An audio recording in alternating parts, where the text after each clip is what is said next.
Hello, this is Mad Cat, the angry egalitarian that discusses this and that. Today is another edition of Mad Cat Smash Feminism. 39. And remember, feminists, there are a lot of big issues out there, and just because it doesn't always affect you doesn't mean that it's not worth talking about. All right, we've got a very special show today. I've got a guest with me today, goes by the name of Magnus Deacon. Hello there. I am the purveyor of truth and insufferable smartass. And those skills will be very useful today on our show. Hopefully. Okay, and you want to tell us a bit about yourself before we begin? Well, as everybody can probably see from my picture, I am a truck driver over the road, and I go everywhere, so I get to see all kinds of weird stuff.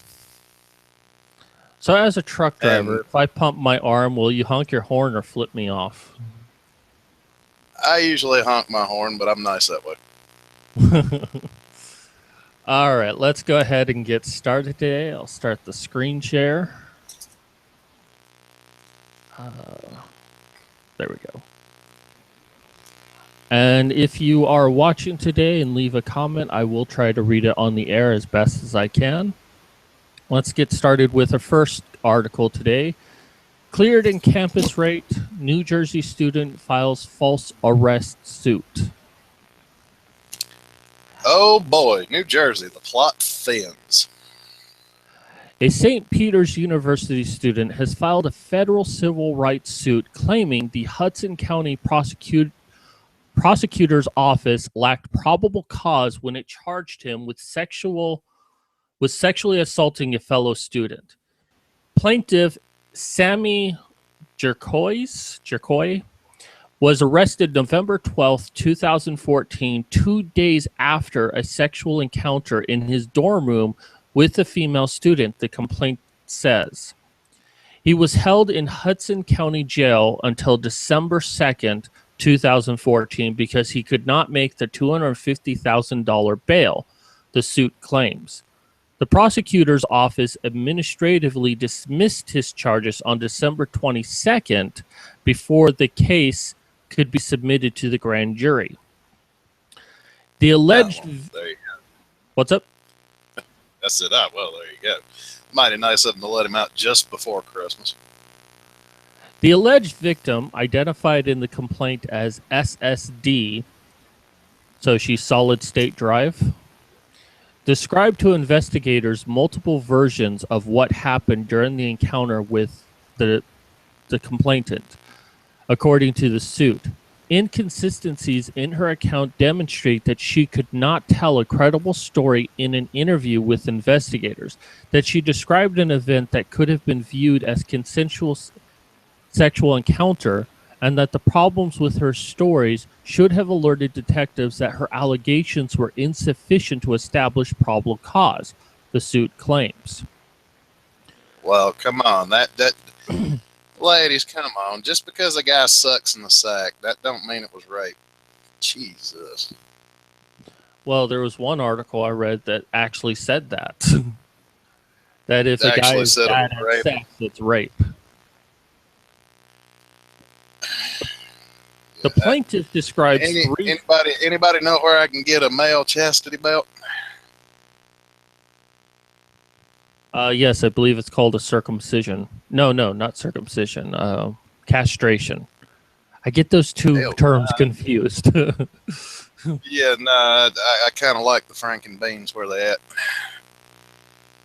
The plaintiffs described 3 versions of the encounter that SSD gave during an interview with investigators, each providing different details. In one version, she said she was afraid of him, and in another, she claimed she was saying, "No, no," when he attempted to have intercourse with her. Yeah, I'm sure she was saying no when he's asked, "Do you want me to stop?" She's like, "No, no." You know, ladies, punctuation is very important. No, don't stop, and no, don't stop are 2 different terminologies. That's good. As described by SSD, this encounter should have alerted a reasonable law enforcement officer that what happened was truly awkward instance of consensual sex rather than forceful involuntary sexual assault, the suit claims. Furthermore, a report by the county prosecutor's office which indicate the plaintiff forced himself on the alleged victim contradicts statements by the victim's father, who said SSD told him the encounter was consensual, the suit claims. Now, this is important because usually it's the victim's father who's told that it was rape. Like somehow the girl's embarrassed and like, even though it was consensual, will tell their parent like, oh no, he raped me, to avoid having to tell their parent that they're a slut. In this case, it's saying that the victim's father was told that it was consensual. So it's a little reversed. Yeah, that's not normal. The suit also alleges that although the victim was taken to a hospital for sexual assault examination, the prosecutor's office did not wait to receive the results of the examination before filing charges. The suit gives no indication what the results were. Well, that prosecutor is jumping the gun a little bit, don't you think? Yeah, I mean, feminists are always about, well, we need to test every single rape kit. And, I can't really argue with that, but at least test it before making a charge. Yeah, no, there is a reason why the presumption of innocence is supposed to be there. It's so that somebody can't just walk up and say, that dude in the truck murdered somebody last week, and they're not beating the hell out of me and throwing me in jail right then and there. They have to presume, I don't know. Have you got any proof? No. Well, we'll have to do an investigation. Simple as that. And this kind of reminds me of like what happened with the 16th century French Revolution, where you could basically say, hey, that competing business over there, yeah, they still support the old system. And the next day they just disappear. They're taken in the middle of the night, forced to confess that they're a collaborator with the old system. And I don't know the exact history off the top of my head, but this was just a common thing. And this is what we're seeing nowadays, that a woman can say, that man over there raped me, and whether he's guilty or innocent, his entire life is forever altered. Well, it's almost there again. There was the witch hunts back in Salem back in the day. A woman bakes apple fritters better than her neighbor. She could just go ahead and say, well, she's a witch. She's making those apple fritters with magic and witchcraft because she had sex with Satan or whatever. And the same thing with the McCarthy. Was it the McCarthy doctrine, where you basically could accuse anyone of being a communist? Oh, yeah. And it was better to just believe that they're a communist rather than try to prove or disprove it. Well, this is a common human behavior. Well, that's what I accuse a lot of these social justice types and feminists of doing. Think, make brain hurt. He's guilty. Throw him in jail for rape. Filed March 16, the suit names as defendants Hudson County detectives Mark Sojak and Honey Spirito. Wow, a name like Honey Spirito? Well, it sounded like you almost said defectives, which would have been more to the point. Defected Mark Sojak and Sergeants Kenneth Kolich and Shonda Rosario of the prosecutor's office. The suit brings claim under blah, blah, blah for malicious prosecution and also includes counts for false arrest and imprisonment, negligence, and negligent supervision. The day after his arrest, an article appeared in NJ.com with the headline, "Man Charged with Rape Being St. Peter's University Student in Dorm," which identified the plaintiff. As a result, the plaintiff has often heard comments linking him to rape, causing him embarrassment, the suit claims. Furthermore, suit claims the plaintiff, who's from Atlantic City, was forced to transfer to another college and lost a semester of his education due to charges. He also has to carry the stigma of sexual assault charge for the rest of his life, the suit says. Yeah, and that ain't no joke. And this is where I'm coming from. It's like if a man is accused of rape, even if it's found that he couldn't have done it, he will forever carry the stigma that he's a rapist. People will always look at him Well, like, oh, well, you were accused of rape, and you wouldn't have been accused of rape if you weren't guilty of something, right? well, and this kind of makes it a lot harder for women to go to college to get that nice little MRS degree a lot of them are after. MRS? Yeah, Mrs.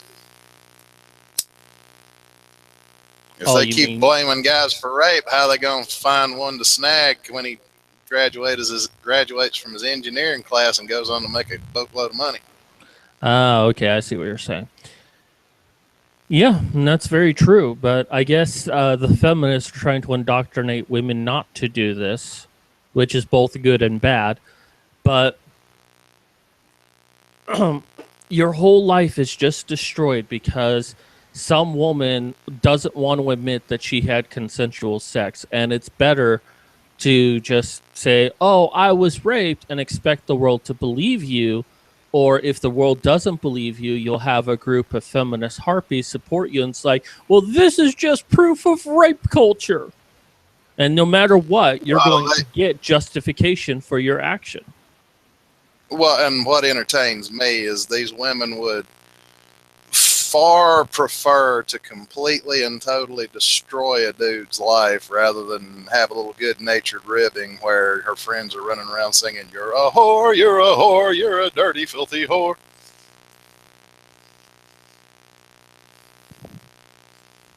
All right, so the rest of this article is just a bunch of gobbledygook. So let's go ahead and jump to the next one.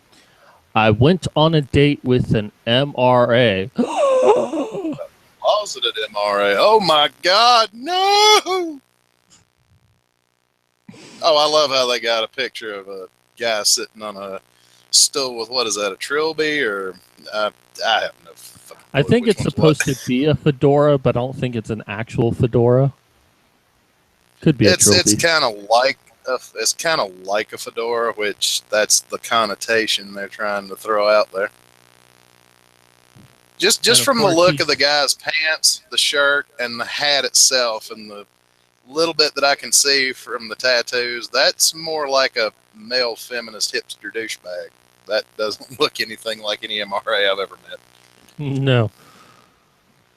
For all we know, it could be a chick. Oh yeah, that's true. Okay, so this is more of an opinion piece and not really so much news, but I really love this article. I've been doing the online dating thing for a while now, but never had a date so negatively noteworthy that it affected me more than a few hours after. Until a couple of weeks ago, I found myself on a date with a closeted MRA. Now, I want to take a moment to appreciate the fact when she says closeted MRA, I bet you anything what it was he was probably more just a red pill sort of guy. Probably didn't even know what a MGTOW, MRA, anti-feminist, or any of that was.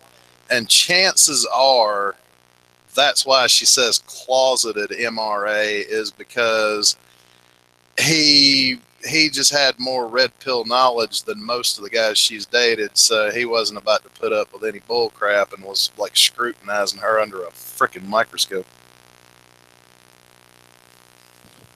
Well, let's find out. I'm on Let's do it. OkCupid again. Apparently, she got banned on OkCupid and then came back, and she has a whole article about it.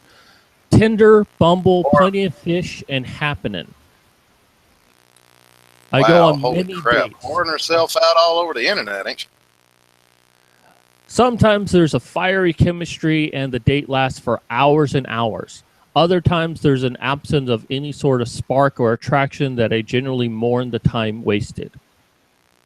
But it sounds like you also spend hours and hours even on the bad dates. Well, and there again, let's take a moment to entertain ourselves.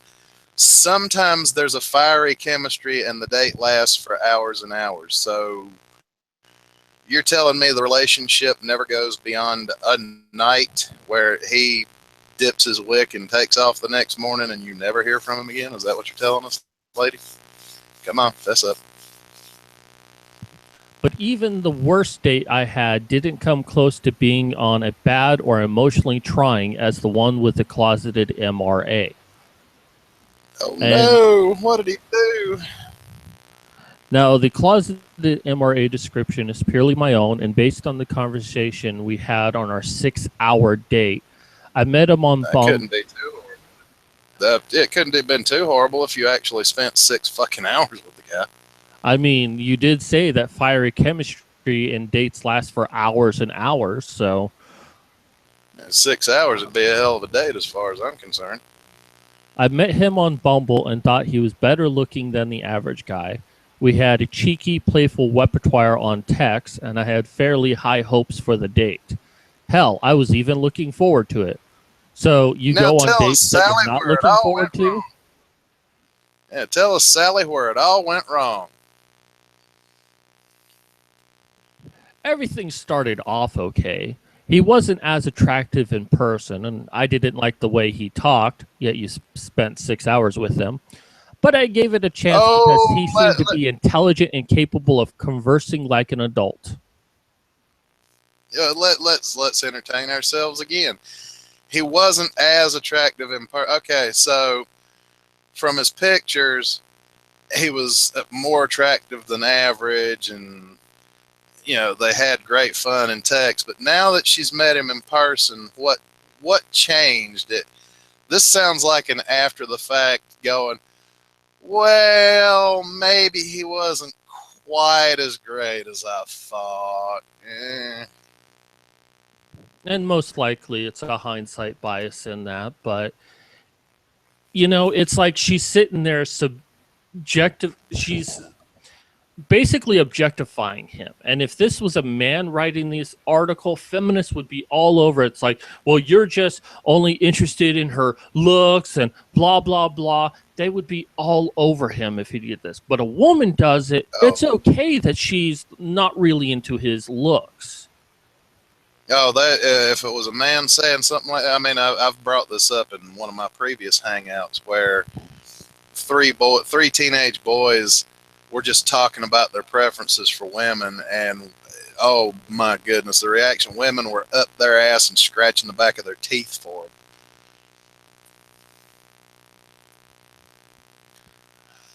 We butted heads immediately when we talked about military and war. He completed the mandatory enlistment in Israel, and I'm a staunch anti-military pacifist. The mandatory keyword, bitch, mandatory. That means not voluntary. But it was amicable. I took him home that night, but he couldn't keep his erection, so we took a break to see if we would return in a little while. And this is when we ended up talking about real feminist issues. And as Magnus says, let's entertain ourselves for a little while. You went to bed with him on the first date. Dun, dun, dun. I mean, this was such a bad experience. Maybe there's a lesson to be learned here of not sleeping with someone on the first date, you fucking whore. No, actually, the lesson here is for the guys. Don't fuck a feminist. She'll kill a boner even if she's decent looking. But, and call me slut-shaming here, but I've always been told that it's like, look, you don't sleep with a girl on the first date because it always ends badly. See if there's like a second or a third date, and, then you can find out who this person actually is. And it looks like to me that even though they butted heads about an issue, she decided to still take him home and have sex with him on the first date. Well, then he must have been a little bit more attractive than she said, because if you scroll back up, he wasn't quite as attractive in person. Then why the hell did you fuck him? Well, it sounds like she What just wanted to get sex, as we discussed later in this. So let's go ahead and continue. I don't know how we got on the topic of men's safety, but we did. He claimed that men get attacked and assaulted more than women do. This fact was verified with a Google search, but he failed to listen when I pointed out that men also commit most of the crimes against men and women alike. Oh, sounds like she's trying to qualify it. Well, men do it too. So? Well, men and women do it. Yeah. And there is some truth that most of the violence that men receive, we're not talking about domestic violence, but like getting mugged, getting killed, beat up, what have you, it is mostly by men. Men are often more likely to become criminals. But the flip side to this is men are also more likely to be cops. So, I mean, yes, that is true that most of the violence that men receive is from men. Well, yeah, but I don't know if they can accurately depict how much of that violence is what we would like to call violence by proxy, where a woman was the mastermind and the guy was just the fist that beat the crap out of the guy.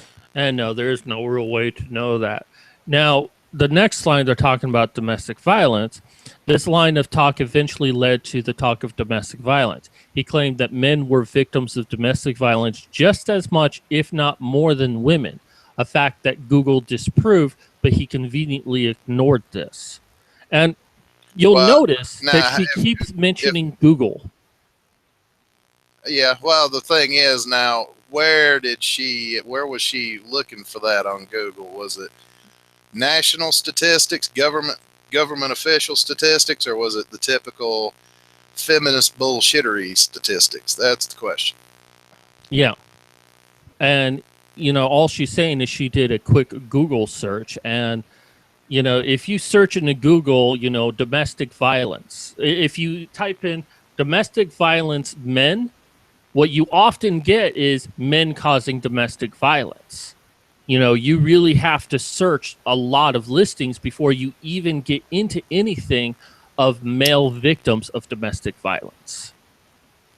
So if all you're doing is a Google search to prove or disprove a point, you're doing it really incorrectly, because Google is not based on what's the most factual, but rather what's the most popular.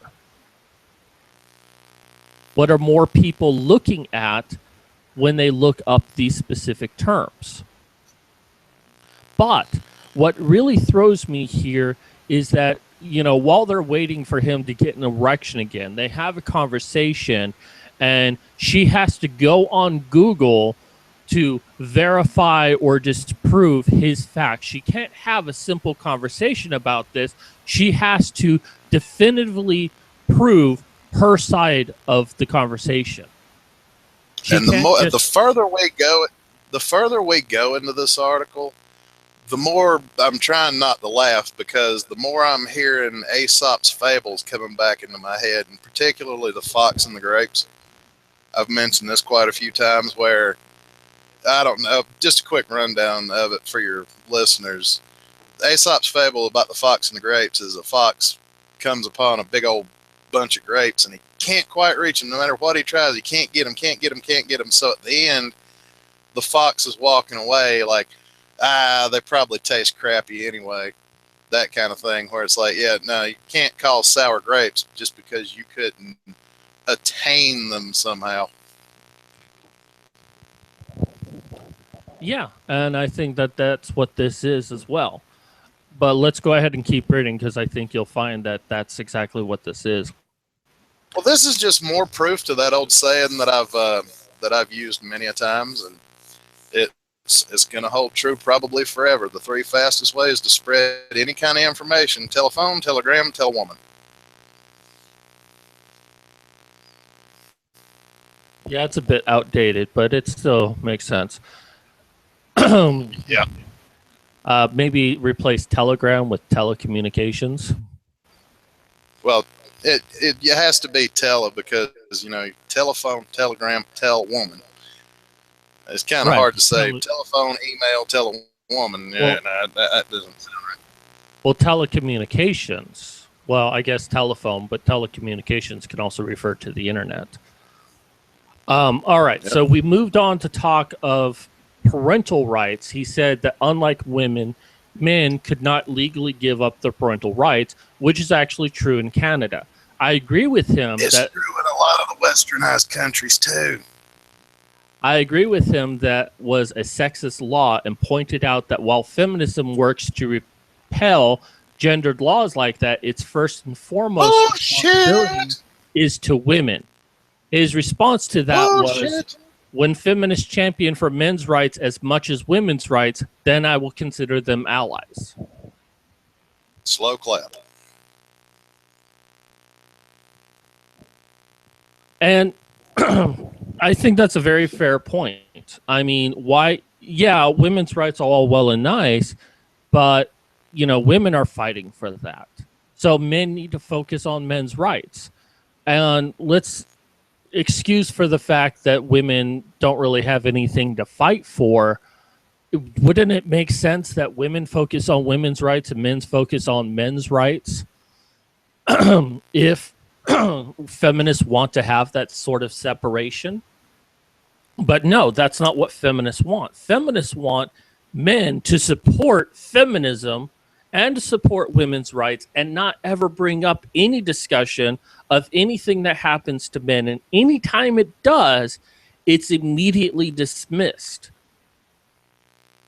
Well, yeah, if it's not dismissed totally out of hand, then men's problems that were created by feminism are blamed. I mean, everybody's already seen that video of Chanty Binks bawling out Dan Perrins, saying that, the fact that men lose custody to women all the time, wasn't something feminism did. It's a result of the patriarchy, saying that women were better caregivers. No, you daffy whore. That was some woman come up with the tender years doctrine and got it put into law. That wasn't no dude's fault.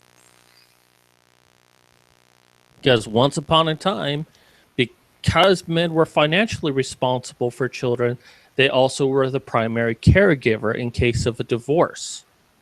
But somehow the 10 years doctrine says, no, women should get custody, but men are still financially responsible, no matter what. So men get the right to pay for a child, but they don't necessarily get the right to care for a child. Yeah, no, that's why I absolutely hate child support, because it's like making payments on a car you never get to drive. So let's see how she responds to that. The entitled son of a bitch literally stated that a movement started by women for women to better the lives of women was only worthwhile if it catered to men as well. I was sputtering with anger at that point, and it only got worse when we began talking about abortion rights. Well, at least you admitted that it's just for women. I love how she starts off with, this entitled son of a bitch. Well, yeah, what's later revealed in this is that know. she's a woman. She's actually, I think, black or something. And I guess this is a white guy that she's with. No, it said he did his mandatory time in the Israeli military, so he's Jewish at the very least. Well, yeah, but he probably still has white complexion. Well, yeah, but still, that doesn't that it means he's still not ethnically white. He's just light skinned. But I mean, at least she's admitting that it's for women to better the lives of women. And feminists are always trying to say, well, it's for the equality between men and women. We support men as well. But here she's specifically stating that it was started by women for the betterment of lives for women, and denying that it has any, and confirming that it really does nothing for men. And then they kind of get into a little conversation that she transcribes. If women had the option of removing the fetus and letting it grow outside their bodies, would abortion ever still need to be necessary? He asked me. Yes, absolutely, I replied immediately. It's a woman's right to decide whether she wants a fetus to grow into a child, inside or outside her own body. He responds, but if the whole abortion debate is women fighting to control their bodies and the fetus didn't need the woman, then women have nothing to complain about. I can't say I've ever heard this argument, but it's actually kind of interesting. If we could somehow remove women from the equation of the fetus and grow it in, like, say, an iron womb or something, would Well, women now, still have the right? What's up? just so you know, they have created an artificial womb that I know of. A lot of the crazier MGTOWs are like jumping for joy over that, but at the same time, it's like, yeah, they do have artificial wombs that they've been creating, working on, and I think they've finally got them working. So now, where does that argument lead? But the fact that she feels that a woman still has the say so on whether or not a fetus has the right to grow into a child. Talk about empowerment. I mean, the ego that a woman has. I mean, if you make the argument whether or not she has the right to choose if a fetus grows inside of her. Now, an abortion debate is a very complicated one. It's not so easy. But I can at least understand from a woman's point of view why she might have the right to say no to a child growing in her body. But to further say that she has the right to decide if the fetus gets to grow up, even if it's not in her body, then, that's just like that you just want power. What it is they want to have all the options, because I mean, just look at how hard feminists are fighting against sex bots and all this stuff. They seem to not be able to stand the idea that a man might enjoy himself. Right. They want to control that, just like they don't want men to have access to birth control. They really dislike the idea that men have access to condoms. Although some feminists are like, well, men should pay for their condoms. And other feminists are like, well, women should control the use of condoms.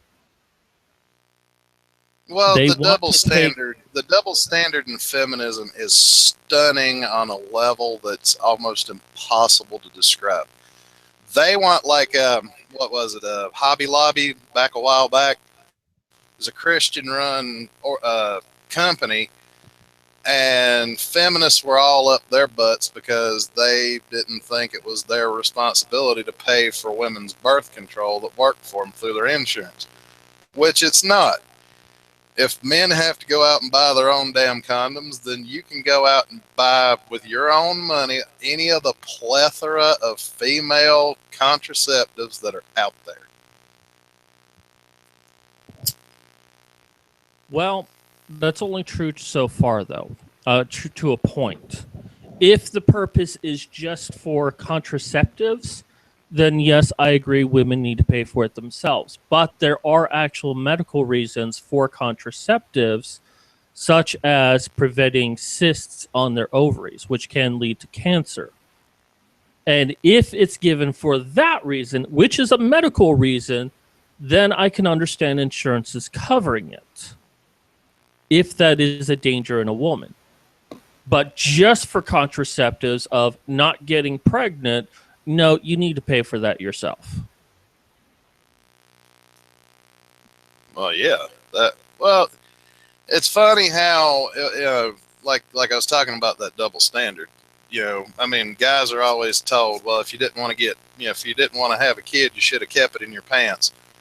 Women are never told that. They're patted on the head and given the thumbs up. Good job getting knocked up. The double standard is just ridiculous, and I'm surprised that feminists somehow magically can't see that it's a double standard. I mean, yeah, they want to gripe about, oh, well, if a woman sleeps around, she's called a slut, and if a guy sleeps around, he's called a stud. Okay, fine, but that's a minuscule double standard compared to the one I just mentioned. And actually, that double standard they're naming is propagated by women. Women are the ones Oh, who yeah. identify a man as a stud.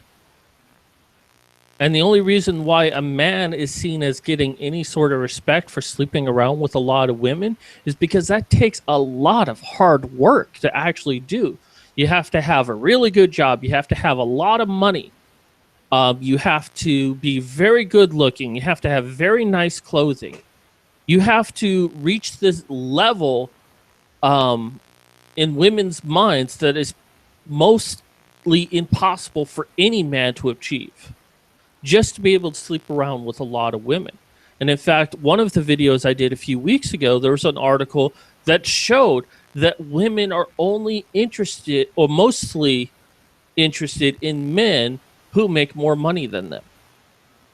It doesn't matter if he's good looking or not, they only really care how much money he makes. Well, there are certain factors that make that not totally true. Because I have known guys who made less money than the woman, but because he was, I hate to use the term, but the sort of an alpha type, even a woman with more money would cater to him like he was her king. I've seen that happen, so it's not necessarily the money aspect. Well, this is what the survey revealed, and that's why I said mostly. I tried not using absolute terms here because there are exceptions to this. It's not all encompassing, but I would say that the majority, especially millennials, women in their early 20s, are looking for men who make more money than them because they don't want to be responsible for their life. Well, and the funny thing is what I've learned over time is if you want to know what women really want, don't ever listen to what a woman says. It's funny, but that's how it works. If you want to know what women want, don't listen to a word they say. Just watch what they react to. And that's very true. Let's continue on. He claimed feminist issues weren't. Oh, wait, let me backtrack. At the time, I didn't have a response to this except to weakly argue that the last thing the world needs was more kids who needed families and tried to change the topic. He claimed feminist issues weren't issues at all because statistics pointed to men being worse off than women, worse off because women have it better when it comes to employment, education, divorce, child custody, and healthcare. All true. I tried to debunk this belief. It's not a belief, it's facts, you dingbat, by pointing out Well, how a yeah, woman is paid. she did. She did say she tried to debunk. Yeah. Paid approximately 79 cents for every dollar a man makes, and that's just white men and women. And this guy smiled the sinister smile of the sort of asshole guy who gets off telling little kids that Santa isn't real and said the wage gap is a myth. Salt incoming. It's smiled the smile of the sort of asshole who gets off on telling little kids that Santa Claus isn't real. Well, she's a good writer. I'll give her that much. Yeah, Mostly. I won't even give her that much credit. But what she's doing is a text based bitch fest. What this is becoming real quick. It's also a false equivalency. Because just Oh because yeah. he smiles and says the wage gap is a myth, you're comparing that to an asshole who says Santa isn't real to little kids. Completely different. He's rebutting what you said, and you make this sound like being the worst thing anyone could have possibly say. Well, not only could he not keep his ding dong erect because she was a feminist and probably opened her mouth a few too many times, because she was making it sound like that she waited to spring the feminism thing on him after he couldn't keep it up. But chances are she was flapping her lips about it way before they got back to her house. You know a feminist can't keep her fucking mouth shut for 2 seconds about, I'm a feminist. It was 2 in the morning. I had been up since 6 a.m. the previous day. So you've been up for nearly 24 hours. And I hadn't Fucking gotten lightweight. laid. And here was a man telling me, a woman of color, why I had it better than the average white heterosexual male. Well, Wow. yeah, woman of color. How many women of color on YouTube claim that title when they're whiter than my butt? I just want to point that out. Well, I just love this. Bahar Mustafa. Hadn't Bahar gotten Mustafa. laid. She is so obsessed with sex. Even when she's writing an article about herself, she can't help but mention, oh, well, I wanted sex and I had to have this conversation. I mean, if this was a man, oh, feminists would be all over him. But since it's a woman, it's like, oh, that poor woman, she didn't get her sex. And it's like probably the only reason why she went out with this guy is because she thought he was attractive and that she would get sex. That's it. That seems like the only reason why she went out with the guy is to get sex. Well, Which, hey, but there's she nothing thought really right. wrong. That's what she get. That's what she gets for thinking. And look, there's nothing really wrong with that. Two people have a good time, they have sex, and never speak to each other again. But feminists are the ones who are always saying that this is what guys do, and this is demonstration of a feminist, a really entitled feminist, doing this exact behavior that feminists accuse men of doing. Well, I mean, look, that's because feminists project in 1080p. That's all there is to it. I must have looked visibly distraught because this stain on humanity retorted with, I really love having an intellectual debate like this. So he was just having a debate. He wasn't really putting, so much emotions into this. He was just having a discussion with you. You feel he's a stain on humanity for having an opinion that disagrees with you. But let's check out the fallout you've had from this. Before the date, I only encountered people like this guy in the comment sections of feminist websites. It's one thing to fight against a person like that from the safety of a keyboard, where you also have the time to calm yourself after hearing wildly sexist opinions. But it's wholly another experience to meet the beast face to face. The people, Yeah. In other words, men. in other words, like she said, he said, I really love having intellectual debates like this. In other words, the way she's making it sound, she got her ass handed to her live and in person, where she didn't have time to pace back and forth in front of the computer and think of an appropriately snarky bullshit response. Yeah. And she tried to use Google to make her points. Rather than just to stand on her own 2 feet, she had to demonstrate that she was right. She had to be right. And what this says to me is that the worst thing this guy did was disagree with her. And if he had kept his mouth shut, he probably would have gotten some pussy. But he had to open up his mouth, and now he's a horrible human being. Well, like he lost out on that in the first place. He'd probably, if a guy loses his boner, ladies, I'm going to give you a little piece of advice. If a guy loses his boner mid-coitus, chances are you don't do it for him worth a damn to start with. So acting like, well, now he's not getting any of this. Well, he didn't fucking want it in the first place. Duh. The people, mostly men, who genuinely believe that women have more rights nowadays because feminism has done its job, do exist. I don't think feminism has done its job. I think it manipulated the system. But yes, they do have more rights. They aren't just internet trolls. They are passionate about this, as I am about feminism, and I'm damn passionate. Well, congratulations. Yeah, what do you want, a fucking cookie? Well, I think she wanted a D. In Well, his you know what? I'll give her a choice. You can either have a medal or a monument. Just remember, lady, if you ask for a monument, I have to warn you, I don't think I can stack shit that high. In his great article on everyday feminism, Andrew Hernan disproves these common men's rights arguments by pointing out that it's the patriarchy that's responsible for all the strifes that men suffer. And they do suffer, of course. However, Herman, she, she misspelled the name somewhere, and I didn't bother looking it up, is also adamant to the point out that women suffer more.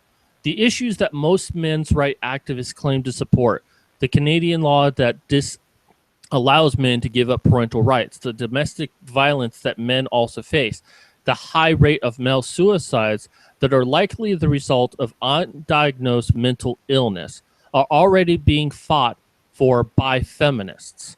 Now, I'm assuming she means that the undiagnosed mental illness is of male suicides and not because of giving up parental rights and domestic violence that men face.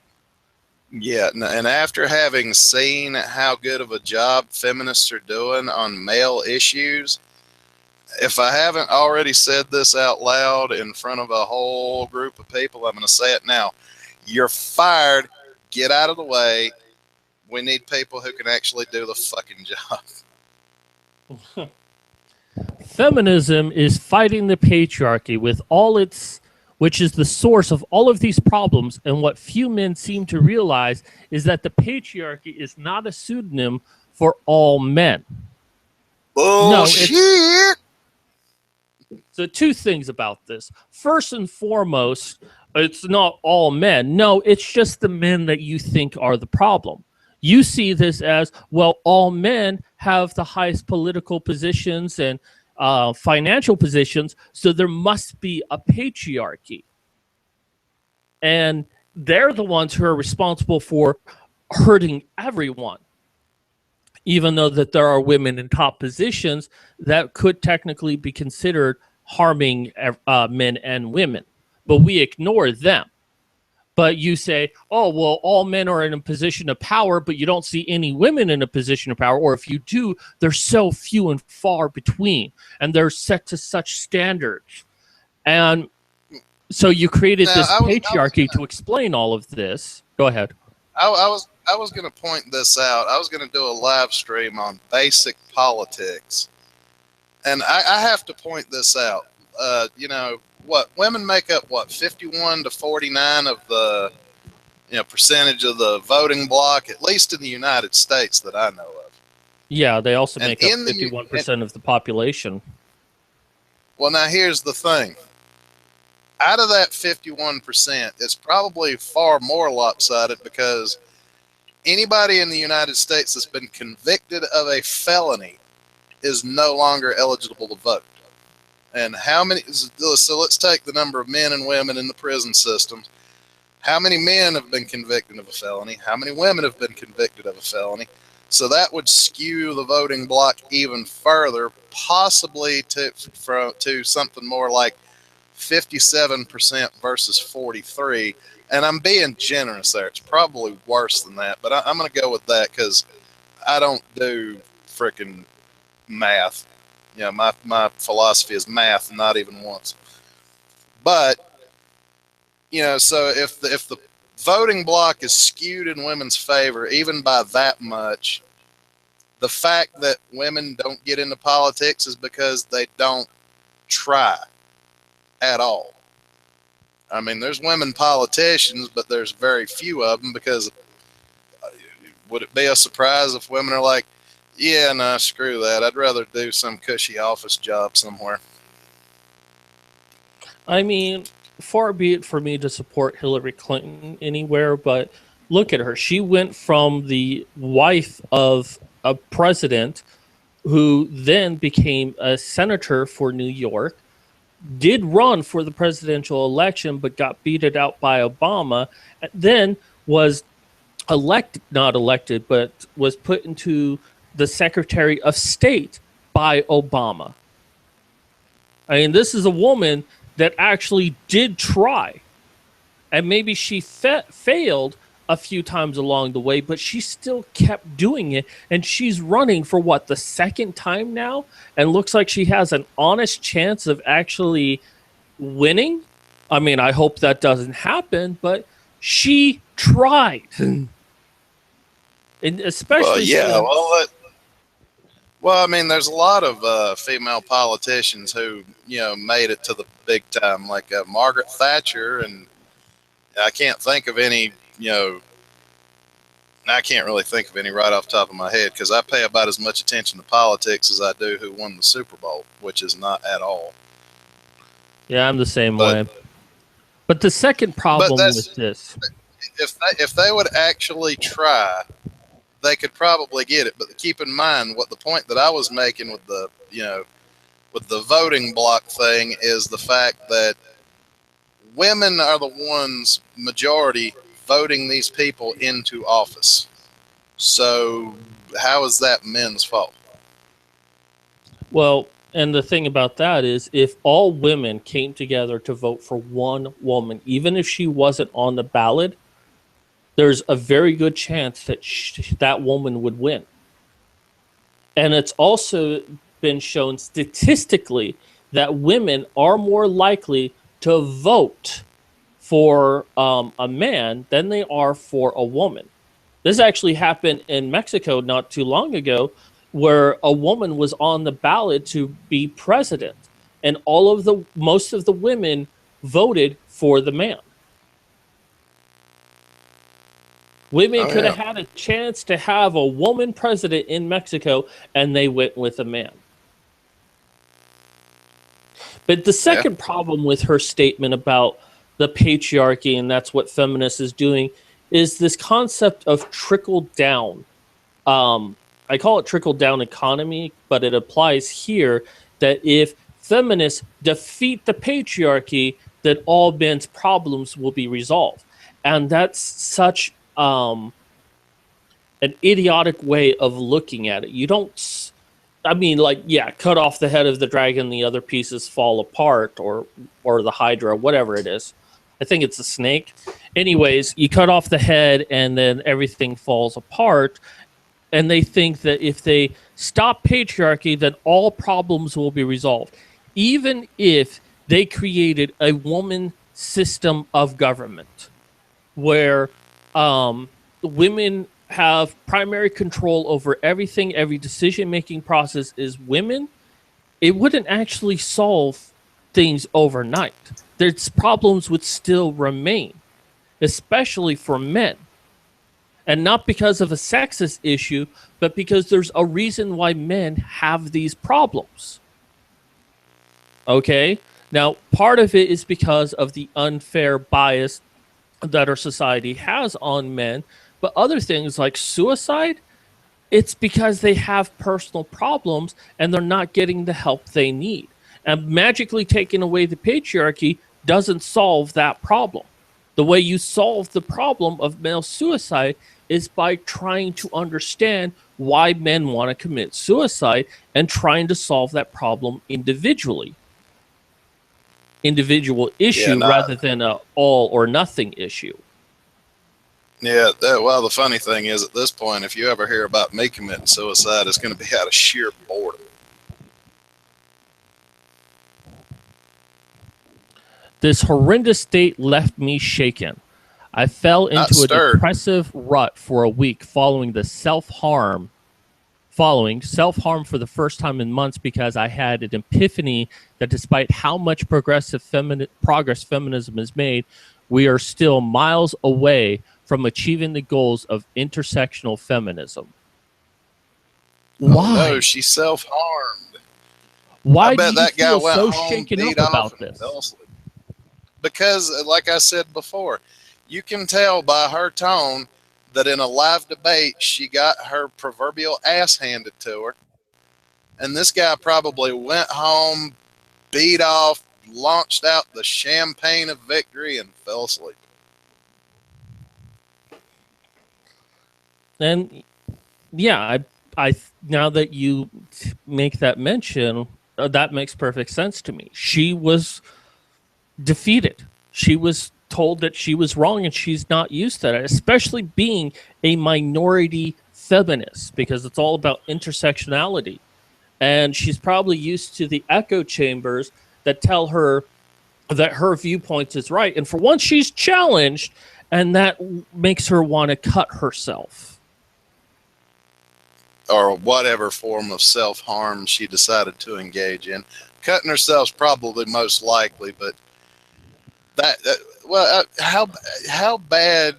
Yeah, okay, somebody tells you you're wrong, proves you wrong, and your narcissism kicks in, and you can't handle it. It's so bad you have to hurt yourself. Yeah. What the fuck is that shit? You need to fucking get help, in all honesty. If one bad date puts you in a depressive rut, you need to get some serious help. You need to stop sleeping with men on the first date. If you can't handle the emotional letdown of having a bad date, then you need to change your life. Honestly. Well, and this is why I think that philosophical MGTOW at least would be good for most men, because when you stop caring so much about getting laid, your life becomes so much easier, and stories like this will become far more abundant. But she basically goes on a rant from here about intersectionality, feminism, about how women of color have it harder, but it's different for every single woman, and just blah, blah, blah. But yeah, the writing's on the wall on this one. Let's go ahead and Well, yeah, check. she gives out that whole, it's different for every single woman, but somehow people tend to miss the fact that the reason patriarchy theory, quote unquote, falls apart is because life is different for every individual man as well. I don't run the fucking world. I run a truck around the country, and the only person I'm in charge of is me. So where's my patriarchy benefits? Yeah. And I'm disabled, can't get a doctor to even, help me at all. Ooh, I'm loving this white privilege. I can't get on disability at all. Well, of course not. You're a white guy. You've got that patriarchy card in your pocket where you can just swipe it at any ATM and be fine. Oh, yeah. Even homeless men have that magical patriarchy card. All right, so let's go ahead and move on to our next article. 9 Romper. ways. Excuse me while I go laugh my ass off for a second. Yeah, I do get these articles, but I find them fun. 9 ways feminist moms advocate for their kids' needs better than anyone. Bullshit. Yeah, and I'm not going to read this gobbledygook because it's just feminist hand job. Now let's look at the reasons. They give their kids room to advocate for themselves. Instead of being a damn parent and teaching them responsibility and whatnot. Yeah, no, it's no big deal. A feminist believes that every voice matters, including the voice of her children. She's not going to think that her kid isn't capable just because he or she is a child. Instead, she's going to give her kid room to advocate for themselves in instances where they're able to do so. Self-advocacy is a critical skill that every feminist is well aware of, has probably spent countless hours honing out of necessity, and undoubtedly believes her children should learn and perfect as well. Okay, so and you they want... and they don't wonder why kids identify sexually as mayonnaise. And, that's all well and fine, let a child make their choice, but guide them along the way. I mean, this sounds more like, well, what if the child wants to do, that's what we want. If my boy wants to play with pink, he can. Yeah, whenever I hear things like that, I always think that feminists are really pushing their child to play with pink. I was like, well, it's his decision. No, you've influenced it. But you know what? I can't completely say that, because when I was 8 years old, I liked the color pink. I probably would have wore pink if I was given the opportunity. But at the same time, while there are definitely bad parents out there, why is feminist the only ones doing this. I don't think that's the case. And to suggest that, feminist mothers will do this and other mothers won't is just so disingenuous. Well, a feminist mother is less likely to actually let their kids learn and grow naturally. That's the thing. They think these are the same kind of assholes that I would imagine are the kind of idiots who are vegetarians trying to feed their carnivorous pets a vegetarian diet. Yeah, it was like in that movie 7 Pounds with Will Smith. He was feeding meat to a dog, and the woman's like, "Don't feed meat to that dog. He's a vegetarian," and he just laughs. And I laughed my ass off when I saw that. It's like, really? He's a meat eater. He's not making the choice of not eating meat. You are. Yeah, no. Well, that's the thing that feminists like to act like they advocate for whatever their kids think and think their voice is important, but what they really do is they push their own ideology off on their children because, be honest with yourselves, kids don't know shit from shampoo. It's your job to teach them the difference. And if you're going to say, like, well, you can shampoo your hair with whatever you like the smell of, don't be surprised if you catch them in the bathtub with a turd on their head.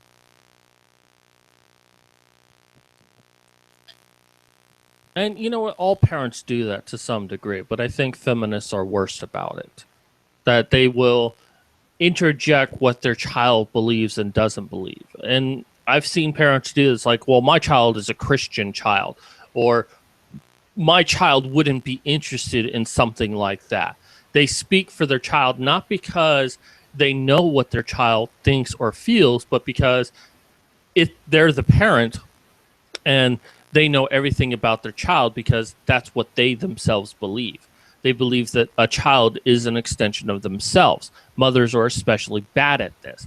I think feminism, though, takes it to a whole new level, that they say that their politics is their child's politics automatically, without really trying to understand what their child thinks or feels.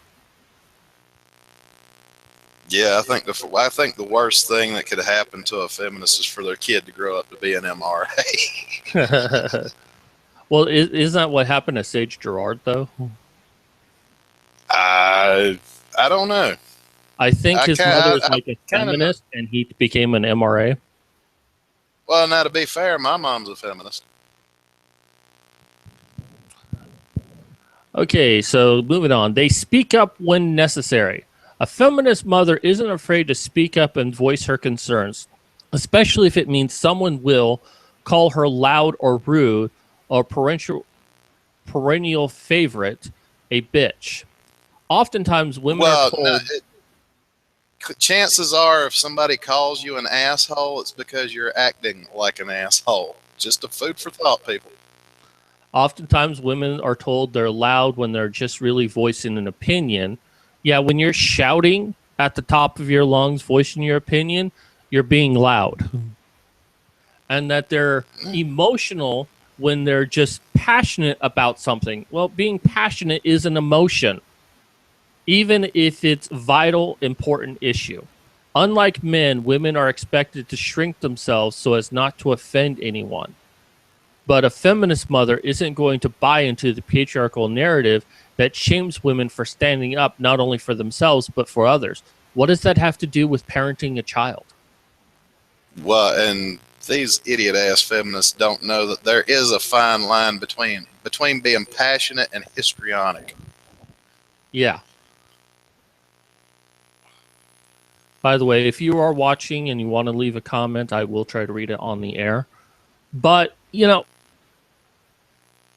I don't know. This is just trying to dish out propaganda like, oh, women are expected to stay silent while men can speak all they want. Yeah, try going to a feminist rally where a man tries to speak. He's either told to shut up or booed off stage. Very rarely are men allowed to speak in certain feminist circles. Oh hell, they're not even allowed to speak at MRA events. Somebody will pull the fucking fire alarm. Okay, the next one. They support their kids' wishes. A feminist mother isn't going to advocate for her child when her child doesn't need it. The first and most Bullshit. important part of advocating for your child is listening to them. A feminist mother is going to support her child in whatever he or she wants, within reason, of course. It's not like feminist mother is going to let children run around with a pair of scissors just because they think it's fun. But when her child voices his or her needs, a feminist mother is going to listen and respect her child's voice instead of pushing a particular agenda on them for her sake or anyone else's. Wow. Bullshit. Yeah. Bullshit. And Bullshit. what's most Bullshit. angering Bullshit. about this is the suggestion that non-feminist mothers don't listen to their children, don't give children, what they want when appropriate, like as a reward for doing good. I mean, Well, and that's let's like, focus on the biggest. Let's push. Let's scrutinize the biggest lie in that.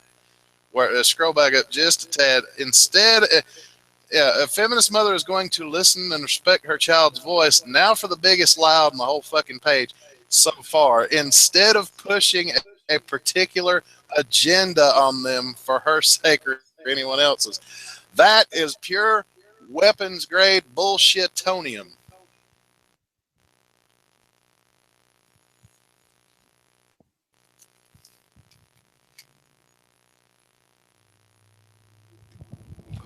they don't shy away from confrontation. Oh, yes, they do. Oh no, they fucking hunt for it.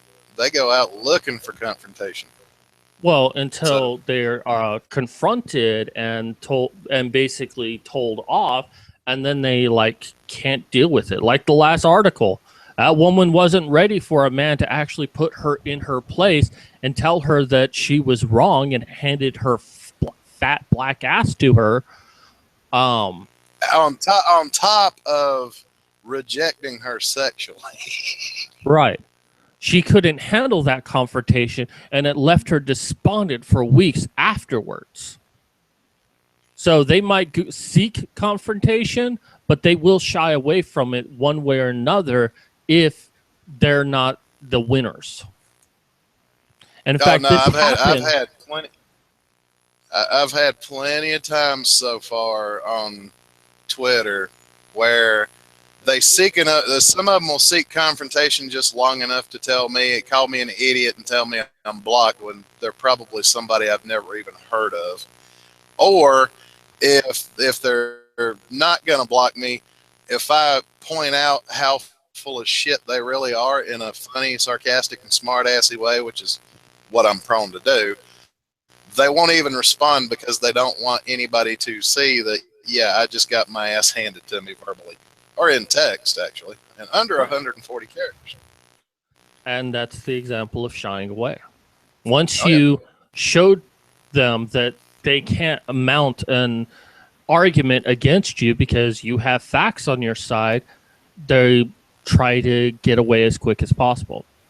But let's continue on. Let's be real. A feminist mother is probably no stranger to confrontation, even if it's just learning to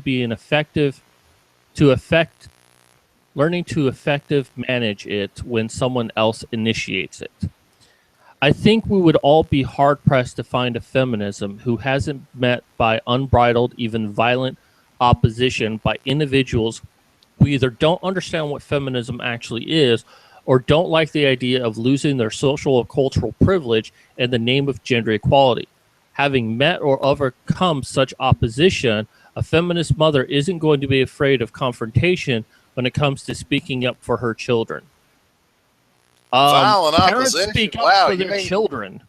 I mean, you ever see sports moms or sports dads who will violently attack a coach for not putting their child on the team? well? And I couldn't help but see violent opposition. Wow, you mean to tell me somebody's actually popped you in the cocksucker before?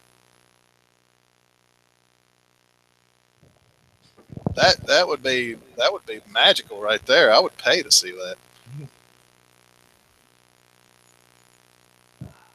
They'll present facts. Well, maybe feminist facts. Okay, now we've got the front runner for the biggest lie in the whole fucking article. When speaking up for herself and or other, a woman often feels like she must first prove herself. Bull fucking shit. Biggest lie right there. Every feminist I talk to online that wants to argue with me will say to me, well, this, and this. Is like, okay, show me proof of that. Well, I'm not going to do your work for you. You have to go out there and find it. A Well, and feminist doesn't prove herself. She expects the my world to favorite cater to her. my favorite part in all this is just remember, everybody, when one of these assholes tells you to quote unquote educate yourself, that's lazy asshole speak for I don't have any proof to back up my claim. I can't cite any sources. You're just going to have to look it up for yourself, because I know that I'm full of shit, and I'm going to hope that you go away and try to look it up while I sneak out the door and go that way.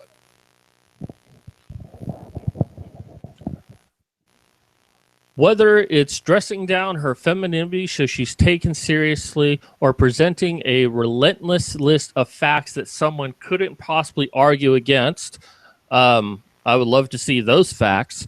Women are put in a unique, ridiculous situation that require them to prove themselves before they're granted the respect that men are automatically granted merely by existing. They wrote merely be existing, and it's supposed to be by existing. Wow.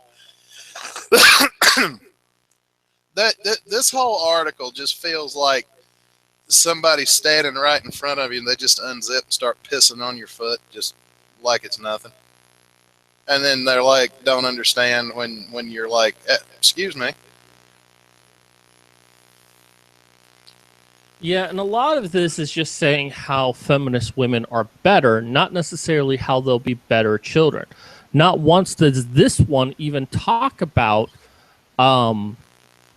raising children. All this is like a feminist woman has to prove herself to be taken seriously. What does that have to do with being a mother? Well, but if you scroll back down, my favorite part is the very next line. Is the upside to this we're all really good at researching and becoming authorities on anything we feel strongly about. Really? Being full of sarcasm and bullshit is becoming an authority on something? Since fucking when? They stay informed, bullshit. They find and assemble allies. Okay, and what does that have to do with children? Well, the allies, that's the thirsty dudes that are dumb enough to listen to what a feminist has to say because they think there's a remote chance they might get laid because of it.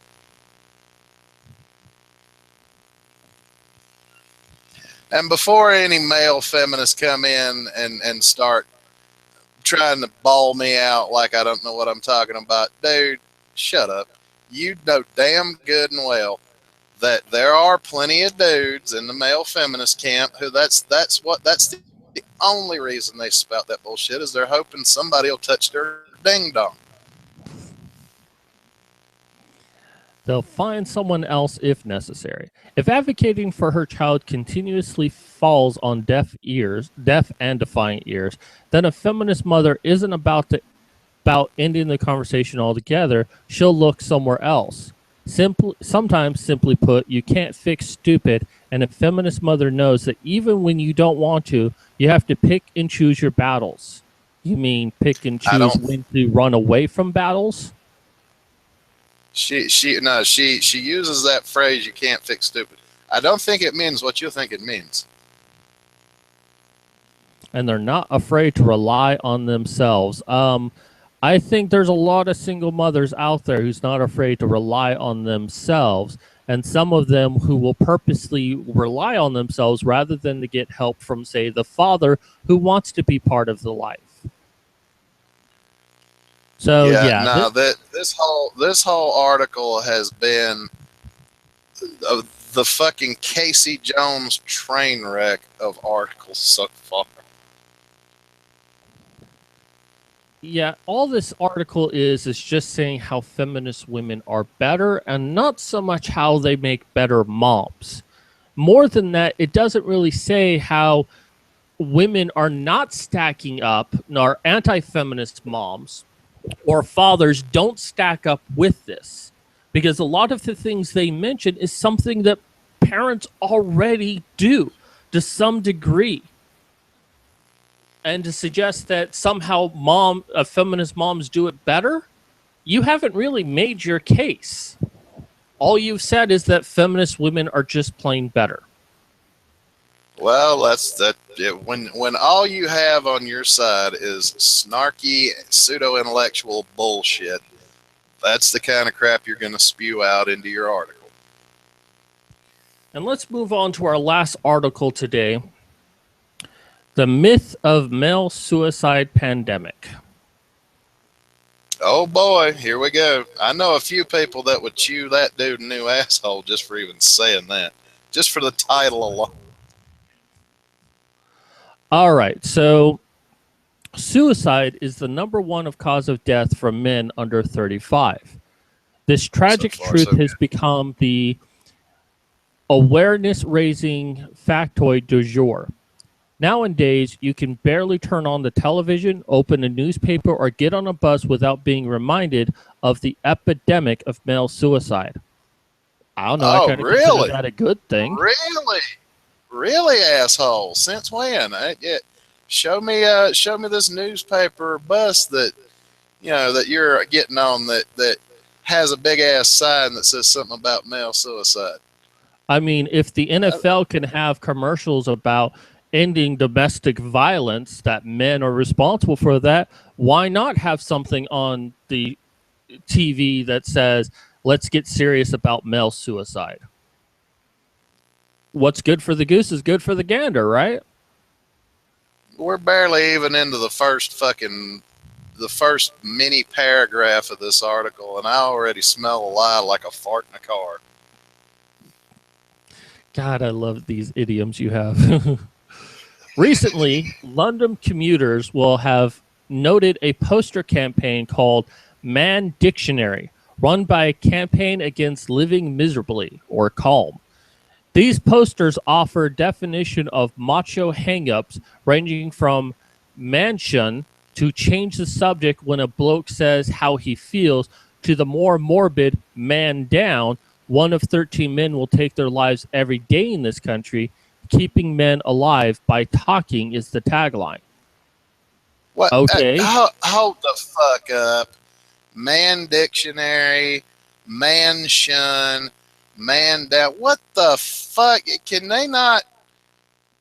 people not quit making bullcrap about with man in it?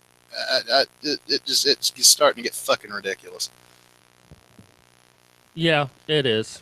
And apparently this dude is such a feminized piece of crap that he has to bring up. They brought up the word macho somewhere. Macho hangups. Yeah, what? I'm sorry if masculinity is so hard for you, motherfucker, but some of us are naturally masculine. Toxic masculinity was created by feminism and is practiced by male feminists. That's where they get that bullshit from. Holy crap. Then there's the Sides of March, a Movember style initiative where men will grow mutton chops in the name of promoting discussion about male suicide rate. The idea, according to Adam Torr, who launched the campaign after the suicide of a friend, is that people will take one look at the throwback fuzz and ask, why have you gotten those sideburns? Thus speaking a much needed conversation. I mean, What's so yeah, bad about that? Movember is kind of silly, but not Movember, but Sides of March is kind of silly, but you know what? It gets people talking. Yeah. I mean, what was the Well, I whole mean, ALS bucket challenge of having cold water thrown on you? Basically just as ridiculous, and yet it got people talking. well, and it's not like feminists don't do ridiculously retarded bullshit to get people talking about non-issues. So there you go. After endless charity feel-bad campaigns, we've become numb to the idea that talking about a problem is a good in itself, better perhaps than actually solving it.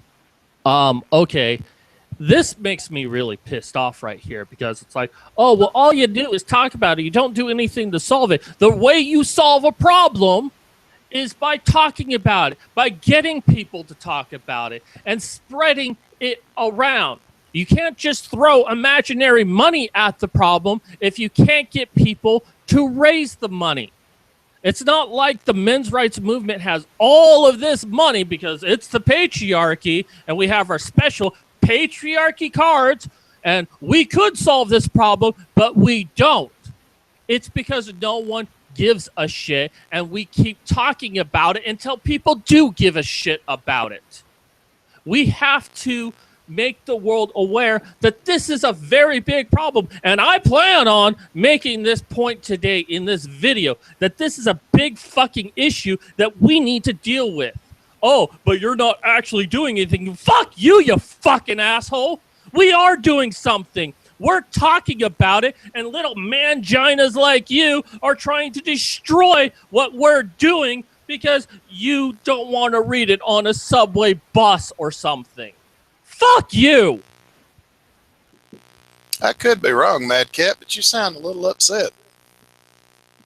Just a tad. Just a tad. Yeah, just a little bit. Just a touch. Well, I mean, what do you expect? Because if even semi-masculine men are offing themselves, it gives him a better chance that some woman somewhere might touch his ding-ding. That's all it is. I mean, what this is what I expect. You made me laugh. This is what these guys are all about. They want, they know they're closer to being a woman than an actual man, with their little skinny jeans and their hipster douchebag glasses and their flannel shirt and their little man purse. And well, that's what I've come to expect, nothing less from these guys. That's why it's like, if it wasn't for the fact that, you know, there are actually people out in the world trying to help other dudes. I mean, come on, Earl Silverman, for fuck's sakes. The man committed suicide as a protest against there being no domestic violence shelters for men.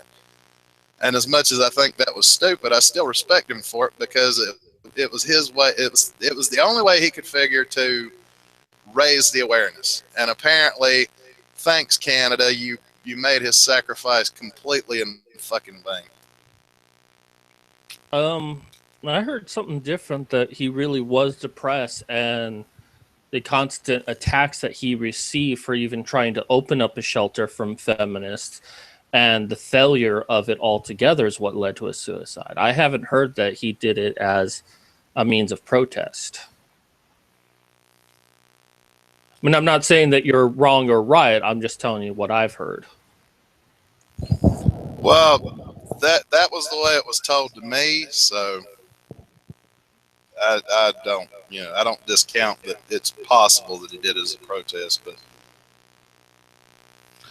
all right, so but the campaign around male suicide rate seems, oh wait, I already read that.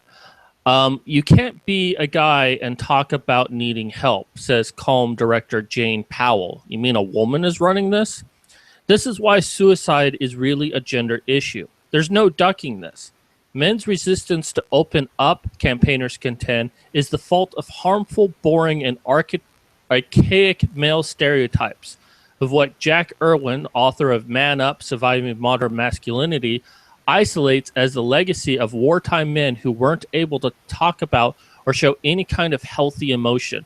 You know, this campaign sounds like it's all well and good, but it's not. It's actually doing a lot more damage because it's just saying, oh, well, it's harmful male stereotypes that say that men can't talk about their issues. No, it's this world that doesn't want to hear their issues, that tells them that they're not allowed to have emotions. They need to, like, boot up and go off to war and die for their country or sacrifice their lives to support their family. And if they even feel sick one day, they're letting people down. That's the problem. It's not archaic male stereotypes. well, and just for everybody's satisfaction here, I went to my little smartphone dictionary and looked up archaic, old, or old and no longer used, old and no longer useful, or of or relating to ancient times. Which part of it is old and no longer useful? Do explain, Mangina. I'm all ears. Suicide, of course, a tragedy. One really is too many. But as with many awareness raising campaigns, you have to take the men's group statistics with a man sized pinch of salt. Though it continues to affect men disproportionately, suicide overall is on the decline. According to the national statistics, there have even been a steep decrease in male suicide among 25 to 35-year-olds since the late 1990s. And lest we forget, the primary reason young men are more likely to die at their own hands is because they're pretty unlikely to die at all. That doesn't make sense to me. Men are more likely to die because they're not going to die at all? Maybe he forgot a word somewhere. That's gibberish. I didn't realize I'd got voted in for immortality. What's up? I said, I didn't know I'd gotten voted in for immortality. That's kind of cool. And, you know, he's talking about the decline of suicide amongst males and all of that. But, you know, he's talking about 25 to 34-year-olds without looking at the whole thing and that suicide has been on a decline. And I'm going to show you what stats he's referring to because he does link it to some. And I did my own analysis, but let's finish this article first, and then I'll show my analysis. Suicide is the biggest killer among men aged 20 to 35, but it's quickly dropping off the scale as soon as men enter a period of life when they're prone to heart disease and cancer. In terms of the cause of male death overall, suicide doesn't even make the top 10. That is true. Though some young men are tragically taking their lives in the UK each year, the vast majority will live to a ripe old age before succumbing to the usual elements. Which is basically saying, well, just because the majority of men will survive doesn't mean we really need to focus on men killing themselves.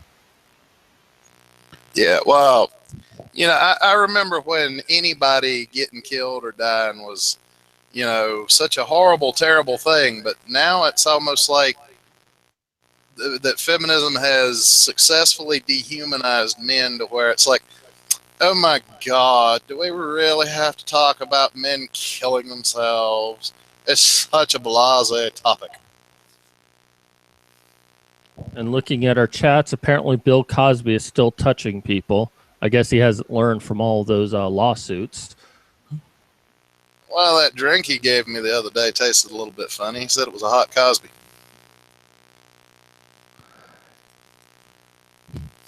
The new obsession with male suicide has little to do with the facts and more to do with the, can't read that word, growth of gender politics.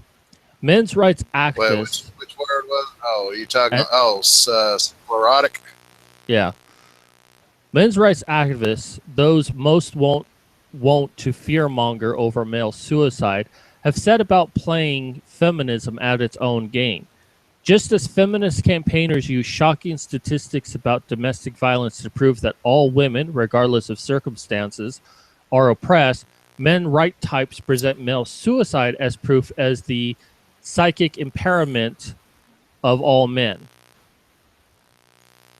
Okay, hold up. Let's back up. Sclerotic growth. What the fuck is wrong with you, idiot?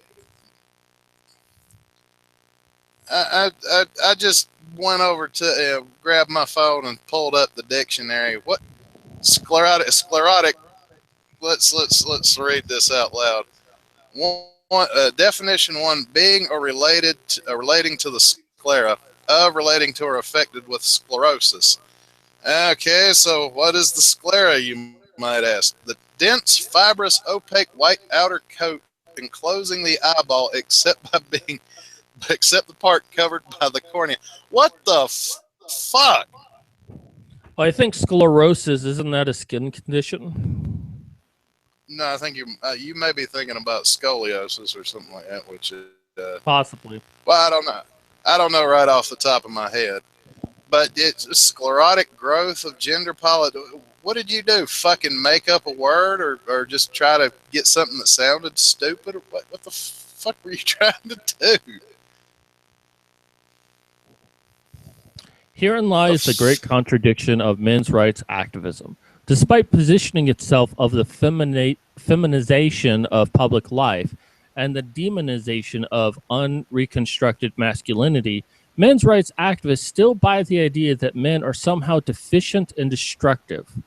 Apparently, our problem is that we're too blokey, too beholden to archaic and harmful stereotypes, as they criticize the idea that all men are misogynistic ropers in waiting. They pathologize male attitudes, suggesting men's inbuilt inability to talk about their feelings is driving them to self-destruction. No, it's society telling men that they're not allowed to talk about their feelings.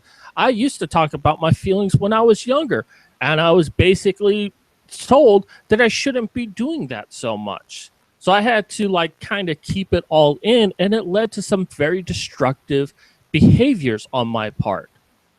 Society, specifically women, are telling men that they're not allowed to be emotional. Oh, sure, women is like, I just want an emotional man.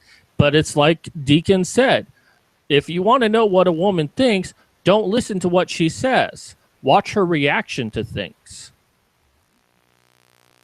Oh yeah, well, and the funny thing is I mean, even Karen Strong's brought this up plenty of times. They say they want men to be able to show their emotions and all that shit. Then the second a man does that, ha ha, man tears, man feels, beard tears, all that shit, and it's like,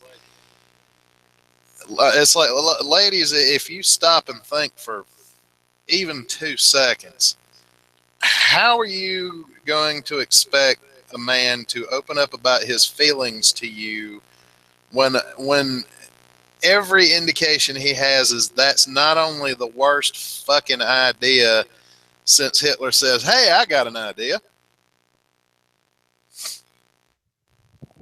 I mean, come on. I'm sure women will listen to your emotions if you have enough money to take care of her and she never has to work. And even then, she'll probably just pretend to listen to you. Well, the Yes. bad thing is, in most cases, that's what men have to do with women is just pretend like they're listening, because that's the half the time that's the only way to get them to shut up. Yes, men are more likely than women to kill themselves, but this can't be boiled down to a universal gendered experience.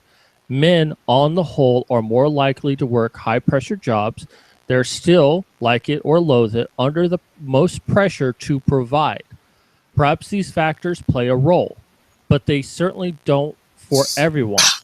As an issue of morally complex as suicide, the question of why some people feel so detached from their community, from those around them, that they're willing to take the most final and tragic of choices is not as simple as that. I agree this is a complex issue, but to say, well, not all men feel like this, so we shouldn't really focus on it, and it can't be boiled down to a gendered issue. Let me show you something. Here is a list of all the countries around the world and their rates of suicide between men and women. Let's pull a few out. Australia, the rate of 16.1 versus women, 5.2. Let's find Canada, and you can slow this down if you want. 14.9 to 14.8.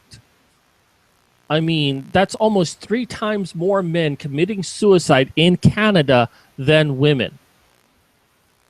Now, this guy's talking about the UK, so let's go down to the United States and the UK.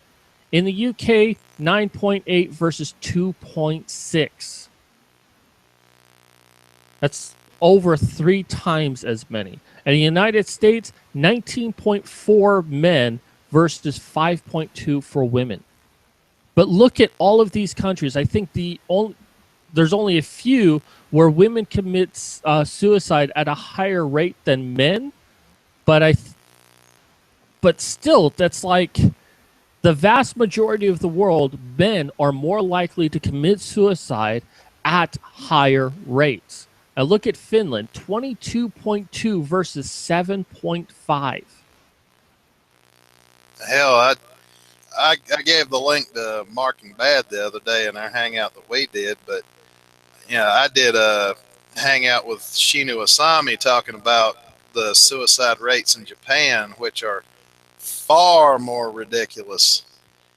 And yeah, well, if you guys get a chance to look into it, but in Well, Japan, the Japan, suicide rates are completely fucking ridiculous. 26.9 for men, 10.1 for women. Uh-huh. That's what Oh, this is there's a saying. suicide forest. Apparently, I think if I remember where Shinu said it was, there's a suicide forest on the north side of Mount Fuji, if I remember right. And they pull thousands of bodies out of that forest per year. Well, this is only a rating. This is not exactly, it's like per 100,000 people per year. So basically, multiply this by 100,000, and that's the numbers you get. Oh yeah. But, his suggestion that this epidemic is not the myth of the male suicide epidemic and suggesting that suicide is going down. Well, first off, I took a look at the United States, and as we can see with this chart here, suicide is increasing in the United States. Now, you click on a couple of states here. You got New Mexico, which is pretty high, but it's still on the increase. God, I think that's Montana right there, which has the highest one that I've seen of all of the states, but a suicide rate of Oh, that says Wyoming. 29.77. That says Wyoming, doesn't it? When you went to the very top one, didn't that say Wyoming? Well, this is Wyoming right here. Oh, wait, I guess. Yeah, it is Wyoming. Okay. I get Yeah, my state. that's Montana. You've got your pointer on right there. Okay. Wyoming was right underneath it.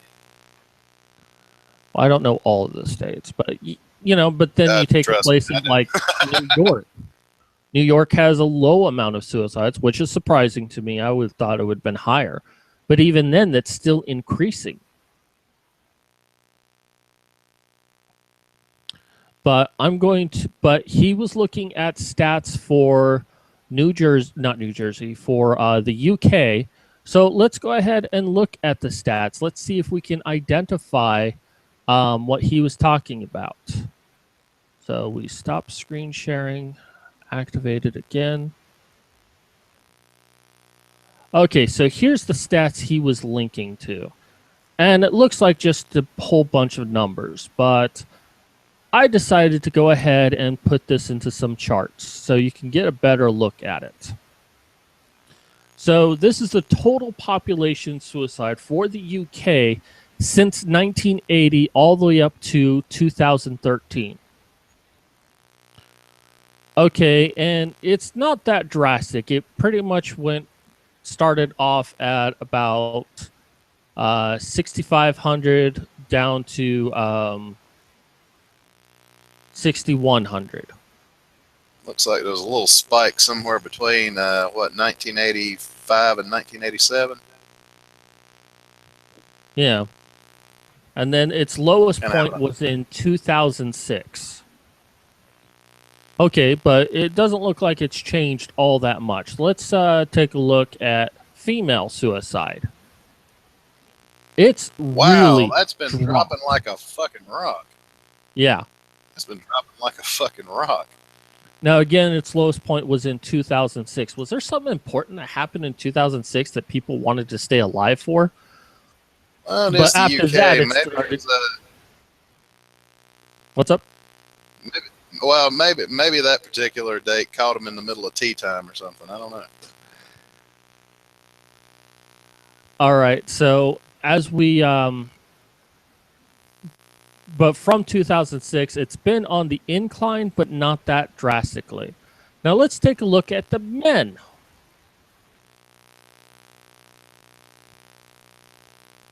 Yeah, it's just been going up and down for men, but it's mostly been pretty bad. Now there was like a period between looks like 1998 to pretty much 2006 where it was on a decline. And that was good. That was great that it was on such a decline. But then it started right back up, and by 2012 it was at its highest. But let's compare men and women together. Yes, let's do. Top one is Looks men, to me like, bottom one is female. wow. Remember what I said about the felony thing in the United States skewing the voting block a little bit? Well, I don't know if the UK has the same law, but I imagine they do. Well, no, I'm looking at the suicide rates and thinking, yeah, that would probably cause the same effect. And one last thing, because my computer's bitching at me for a low performance. If we take a look at men in 2014, that I was saying about when men have to start dealing with heart conditions and prostate and all of that, that's about right here at age 55 to 59. But pretty much up to age 50, we're talking about nearly 600 deaths per year for male suicide. And even then, 370, that's still a lot. 265, that's still a lot. Now, the longer men live, the less likely they're to commit suicide, but having to survive up to age 50, especially nowadays, I'm going to stop that. All right. So, this is an epidemic. We're dealing with a very serious issue that's all around the world. It's not like men's rights just made this number up and it's like, oh, it's a big deal. And the mangina on there is like, oh, well, you know, yeah, it's bad, but it's not that bad. Oh my fucking God, is it bad? Why are men committing suicide at such high rates around the world? You know, if it was just first world countries, okay, maybe I'd say it's not that big of an issue. It's just something that happens in first world countries. But it's happening everywhere, with very few exceptions that women are killing themselves at higher rates than men. This is why we talk about it. We're not doing this to try to say that men have it worse. We're proving that men have it worse. Yeah, I hate to say it, but numbers don't lie.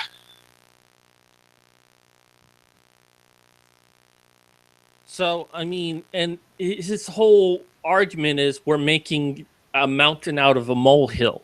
And we're not. We're showing something that needs to be talked about. And our way of doing something is to get people to talk about it. Because if enough people talk about this issue, then change can actually happen. And we need to find a way to...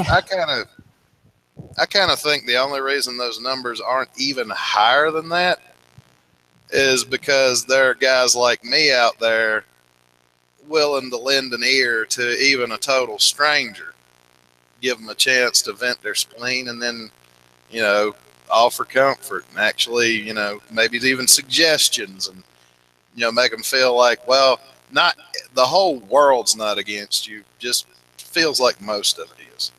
And most guys are fine with that. Yeah. Told me to be a truck driver, which I would seriously consider doing if not for my disability. But yeah, and there have been a few good key people out there that do try to help each other out. We need more of that. We need people willing to listen. And as you said, Deacon, it's like women say they want men with more emotions, but the moment men show emotions, drinking in a male tears cup. You know, you can't have it both ways. You can't say you want something and then criticize men for actually having it. Because the only emotions that feminists seem to want men to have is emotions that's related to women, which goes into the whole histrionics. Well, not all emotions related to women.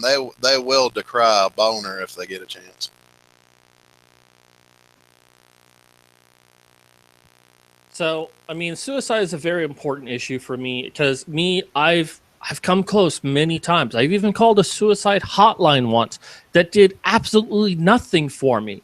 And it's not like, well, they gave me advice and I decided not to follow it. They really did nothing. They're like, oh, well, we'll have someone call you back, which never did. And it's like, did you just try to get me off the phone? It's like, is there anything else we could help Yep. you with? I'm like, this is a suicide hotline, right? Because they transferred me around a bunch of times. And it's like, yes, okay, I guess there's nothing else. You know, someone calls in saying, hey, I'm thinking about taking a bunch of pills to kill myself because I can't find a fucking gun. And your advice is, we'll have someone call you. So, yeah, it kind of hits me a little close to home when I see conversations about suicide and how it's not that big of a deal. Oh, men are not allowed to open up to themselves. No, men are not able to get the help that they actually need because the world demonizes them for even asking for help. Well, and here's a piece of entertaining information. Even you assholes talk about an empathy and compassion gap. Even Ted fucking Bundy worked on a suicide hotline. You assholes! Jesus Christ! Men have such great empathy, but they're told not to show it. That if they want to impress a woman, they have to be tough. They have to be, you know, willing to show how strong they are for women, never revealing who they actually are. And a lot of men get mixed up into this propaganda that they start to transform themselves into what they think women want. Some of them are successful, most are not. And they end up being very unhappy for a very long time, which kind of goes back to what you were saying, Deacon, that, you know, the moment you stop chasing after pussy is the moment you start becoming a lot happier. Yeah, That's well, not it exactly takes a what you whole said, lot of but it's close to. Well, it's close enough. I don't mind being paraphrased, but it. Well, and the funny thing is, these feminists bitch about men not showing their emotions and stuff, and you're talking about men trying to become what women want. Why the fuck do you feminists think PUAs exist? Men teaching other men how to get pussy. Why do you think that exists? Think for a minute.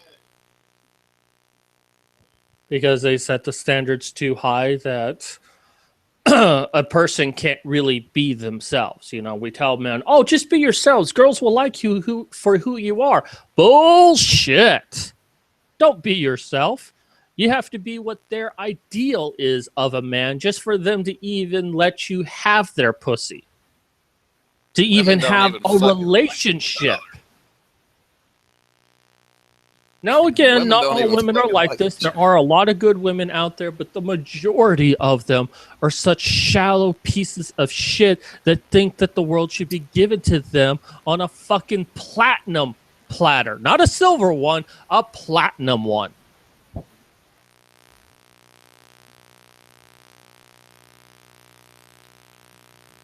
I can't argue with that.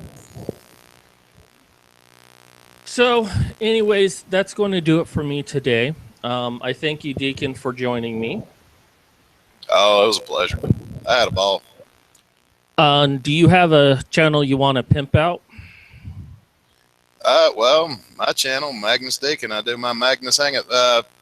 It was Saturdays, but I've been toying with the idea because a lot of people that I know have an easier time doing it on Sundays, so I'm going to probably move it to early Sunday afternoon, somewhere between 1 o'clock and probably somewhere between noon and 3 Eastern time. All right. I haven't hammered out all the details yet. All right. And And of like course, if anybody wants me to discuss a specific topic on Magnus Hangouts, feel free to shoot me a tweet on Twitter at Magnus Deacon, hashtag Magnus Hangouts. All right, and like always, if you like this channel, please share it with everyone. I could use the views. Please hit subscribe down below. Also, I got a Patreon. Go check that out if you're interested. But if you don't want to give money to that, consider buying my book. And if you like my book, also consider giving it a review. More reviews I have, the better, just as long as it's honest. Also, still doing the voice equality thing that social media networks need to adhere to the First Amendment and not decide when not to. So sign that petition for wherever place you are in the world. Beyond that, I should be back next Wednesday with a brand new show, Yelling at Feminists. Thank you to our people in chat. Anime Indian says what? That's an interesting name. And also Wrecked Feminist Videos and Immortal. That's going to do it for me today. This is Mad Cat signing off.